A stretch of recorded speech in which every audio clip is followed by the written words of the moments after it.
Hello everyone, welcome to Sri Ram's IAS YouTube channel. This is your mentor Arzu Kakkad. I hope you all are doing well. Things are fine at your place. इस particular session में बात करेंगे कि आप अपने अगर UPSC exam की preparation कर रहे हो तो फर्स्ट अटेम्प्ट में कैसे क्लियर करो, है ना। बहुत टफ है, फर्स्ट अटेम्प्ट में तो नहीं होगा, ऐसा नहीं है। You need to understand certain things. वो क्या चीज़ें हैं वो मैं आपको बताऊंगी। सो ये सेशन जो है वो फोकस कर रहा है कि let's say if you are giving your 2025 का अटेम्प्ट, फर्स्ट अटेम्प्ट है, तो how to clear your exam in first attempt. और वैसे भी अगर आप देखो तो कोई भी एग्जाम फर्स्ट अटेम्प्ट में कैसे क्लियर हो सकता है, उसके बारे में बात करते हैं आज। सेशन अच्छा लगे तो please make sure that you mark your attendance bye liking the lecture. You can share it with your friends also, let others know about it and comment section में मुझे अपने फीडबैक भी देना। पहली बात होती है, कोई भी एग्जाम हो, read the syllabus carefully, okay. Familiarise yourself with that exam. UPSC का एग्जाम पैटर्न क्या है, मैं यूपीएससी अभी लेके चलती हूँ, ठीक है।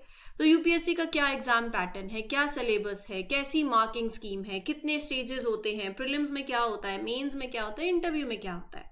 तो first of all understand the exam. Exam को समझो, समझने के लिए उसका पैटर्न समझो, उसका सिलेबस पे। किसी भी क्लास में जब हम 7th 8th 9th 10th 11th हमने सब कवर किया है, कैसे आप ऐसे क्लास में बैठते हो तो पहले दिन आपके हाथ में सिलेबस होता है। अच्छा, ये एग्जाम का ये सिलेबस, बिना सिलेबस के लगे पड़े हैं, ऐसे थोड़ी तैयारी होती है।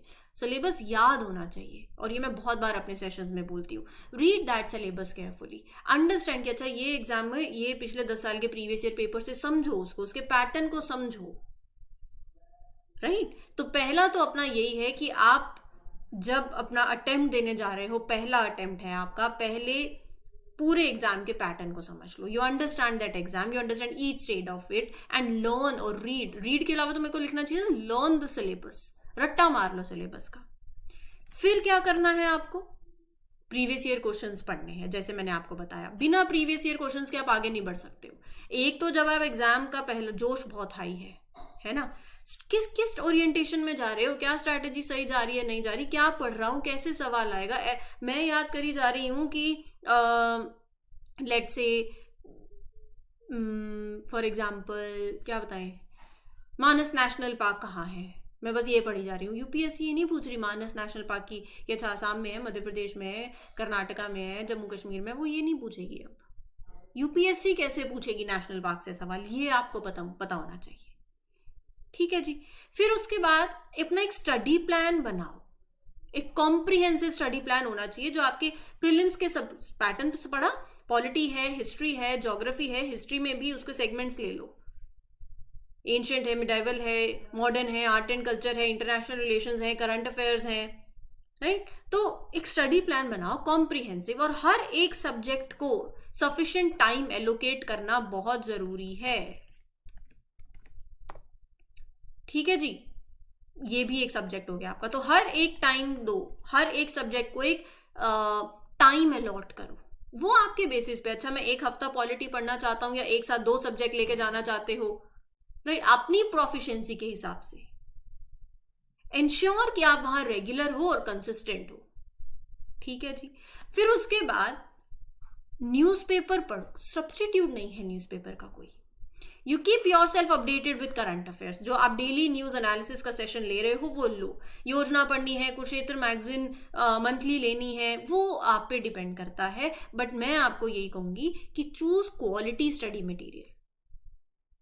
बहुत सी ऑनलाइन रिसोर्सेज, उसको यूटिलाइज करो। स्टडी मटेरियल है, प्रैक्टिस टेस्ट है, तो अपना क्वालिटी स्टडी मटेरियल चूज करो और stay updated with current affairs. National events क्या हो रहे हैं, इंटरनेशनल इवेंट्स क्या हो रहे हैं, सरकार की क्या स्कीम्स हैं, क्या पॉलिसीज हैं, मैगजीन्स पढ़ो। रिलायबल सोर्स होना चाहिए वो, जो आपके अंडरस्टैंडिंग जो है करंट इश्यूज की, उस पर और ज्यादा पकड़ हो। पकड़ कैसे होगी, पहला अटेम्प्ट में ऐसा होता है, देखो 3 महीने तो समझ ही नहीं आ रहा होता क्या करंट अफेयर्स पढ़ रहे हैं, बट कोई बात नहीं, पढ़ते जाओ। और मेंटर किस लिए है, डेली न्यूज एनालिसिस का सेशन किस लिए है, वो आपकी हेल्प के लिए ही है, राइट। फिर उसके बाद यही बात, जीरो डाउन ऑन सोर्सेस, ये भी पढ़ लें। अच्छा, फ्लैट बी में तो ये बुक्स पढ़ी जा रही हैं, फ्लैट सी में ये बुक पढ़ी जा रही है, फ्लैट डी के एस्पिरेंट्स ये बुक पढ़ रहे हैं, ए वाला क्यों पीछे छूटे। तो हर चीज नहीं पढ़नी, अपने सोर्सेस को जीरो डाउन करो। एनसीईआरटीज पढ़ लो, एनसीईआरटी देखो, बहुत किस तरीके से आप पढ़ते हो ये मैटर करता है।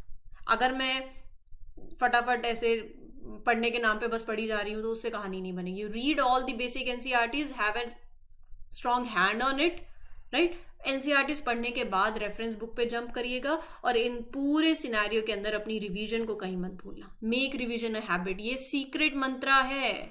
Revise revise and revise.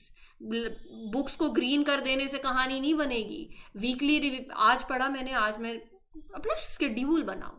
रात को पढ़ने वाले हो रात को पढ़ो, दिन में पढ़ने वाले हो सुबह पढ़ने वाले हो सुबह पढ़ो। ऐसा नहीं है कि सुबह पढ़ाई बहुत अच्छी होगी है, आप पे डिपेंड करता है, ठीक है जी। तो अपनी रिवीजन की एक हैबिट बनाओ। सुबह उठते ही आधा घंटा रिवीजन को दे दो।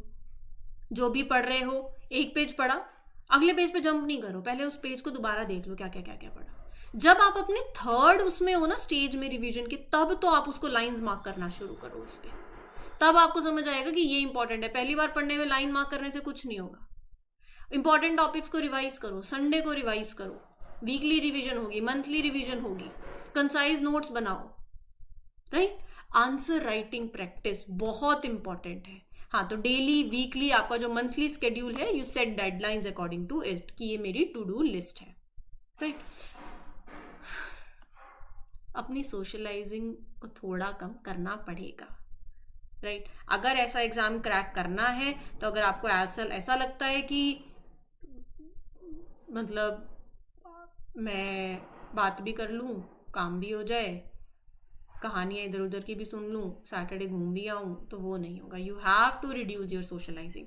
कितने घंटे पढ़े? देखो बिगिनर मैं ऐसा बोलूँगी, हाँ 7 से 8 घंटे आपको पढ़ना पड़ता है, बट आपके टाइम पे डिपेंड करता है। आप 4 घंटे में बहुत अच्छा काम कर रहे हो तो कभी कभी ना क्वांटिटी मैटर नहीं करती, क्वालिटी मैटर करती है।